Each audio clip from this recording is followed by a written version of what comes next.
El presidente de México, Andrés Manuel López Obrador, abordó otros temas. ¿Qué tiene en mente el sueño de Bolívar? Una América unida. ¿Y qué es lo que plantea frente a la relación bilateral con Estados Unidos? Ojalá que Biden de alguna manera dé pasos igualmente en ese sentido. Esa es la búsqueda. Lo que plantea el presidente es un ideal. Dice, pero vayamos a las acciones en concreto que nos ayuden a tener una sana convivencia, coexistencia en este continente, que Estados Unidos ya no está interviniendo en otros países, en otras naciones, que deje atrás las doctrinas, la doctrina Monroe, la doctrina también de el destino manifiesto, que supuestamente ellos por encargo divino tenían derecho de hacer lo que quisieran. Eso ya, dejarlo atrás, abrir una nueva etapa, y habló de esta relación también comercial importante que existe con los Estados Unidos. Si se sustituyen esas importaciones, imagínense cuánta inversión, cuánto crecimiento, cuánto empleo y cuánto bienestar. Y existen todas las condiciones favorables para lograrlo. Y esto debe de considerar no solo la integración de América del Norte, sino de todo el continente. Y se convierte América en el continente económico, comercial más fuerte del mundo, porque tiene mucho potencial. Entonces, en vez de estar pensando en hegemonías bélicas mediante el uso de la fuerza, se tiene que buscar que haya equilibrios en lo económico, en lo comercial, y que no haya hegemonías que lleven a querer resolver los problemas de los desequilibrios mediante el uso de la fuerza. Pues sí, hay que dejar atrás la lógica sobre todo, un país imperial que quería mandar.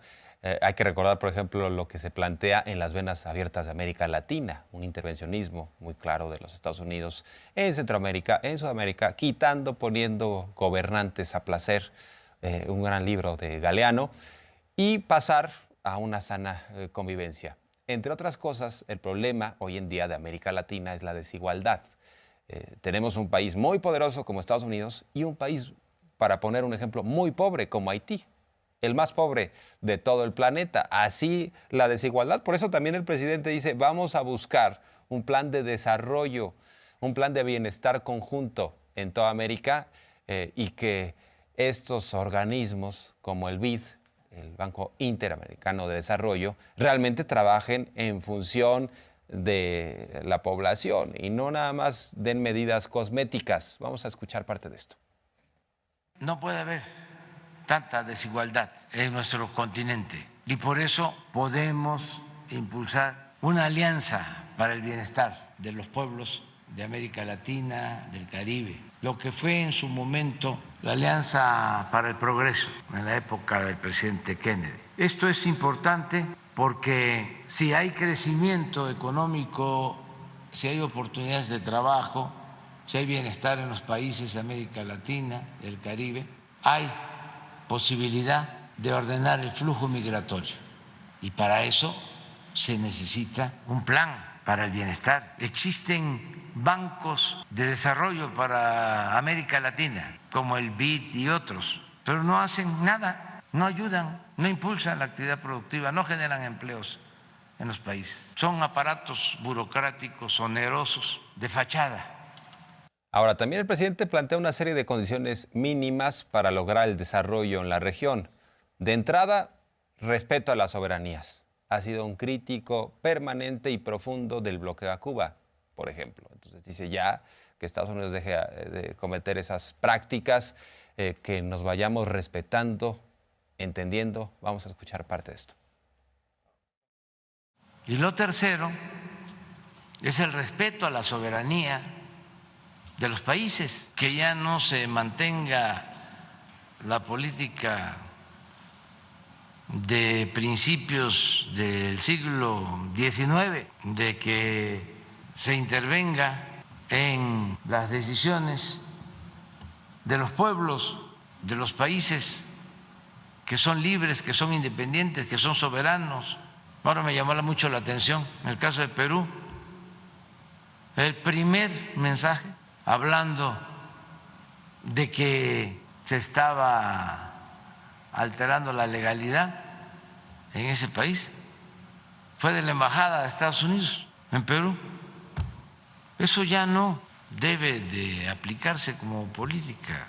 Tiene que haber respeto a la soberanía de los países, a la independencia de cada país. Y de hecho también recordó cómo la Embajada de Estados Unidos en México estaba metida de cuerpo entero en temas, por ejemplo, de seguridad.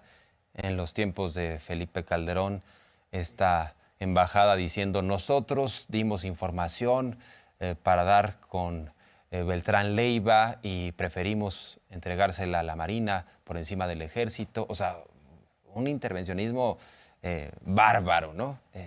Brutal, claro, porque teníamos presidentes sometidos que decían: sí, señores norteamericanos, lo que ustedes digan, las horas que ustedes nos señalen, esas son, señores presidentes de los Estados Unidos.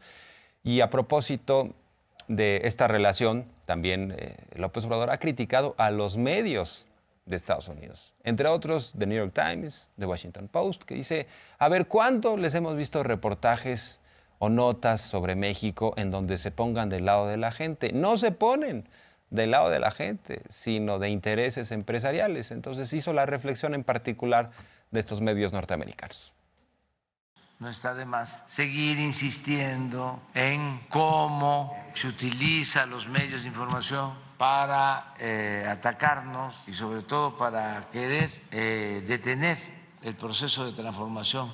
Pero sí es importante que haya réplica para que no puedan manipular como lo hacían antes, porque se dedicaban a calumniar, no se podía tocar a los intocables. Ahora, afortunadamente, sí podemos hacerlo.